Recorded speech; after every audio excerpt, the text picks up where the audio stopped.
Presidenti rus Vladimir Putin deklaroi këtë të diel se nevoja për të përdorur armë bërthamore në Ukrainë nuk kishte lindur dhe se shpresonte që kjo të mos ndodhë. Në një fragment të një interviste të ardhshme me televizionin shtetëror rus, të publikuar në Telegram, Putin tha se Rusia ka forcën dhe mjetet për ta çuar konfliktin në Ukrainë në një përfundim logjik. Duke u përgjigjur pyetjes së një gazetari të televizionit shtetëror në lidhje me sulmet ajrore të Ukrainës ndaj Rusisë, Putin tha se nuk ka pasur nevojë të përdoren armët bërthamore dhe shpresoi se nuk do të jenë të nevojshme. Ai theksoi se ne kemi forcë dhe mjete të mjaftueshme për ta çuar atë që filloi në vitin 2022 në një përfundim logjik me rezultatin që kërkon Rusia.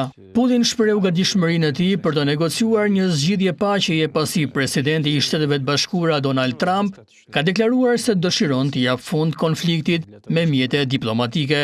Frika nga përshkallëzimi bërthamor ka qenë një faktor në mendimin e zyrtarëve amerikan që kur Rusia pushtoi Ukrainën në fillim të vitit 2022, ish-drejtori i CIA-s William Burns kishte thënë se ekzistonte një rrezik real në fund të vitit 2022 që Rusia të përdorte armët bërthamore kundër Ukrainës.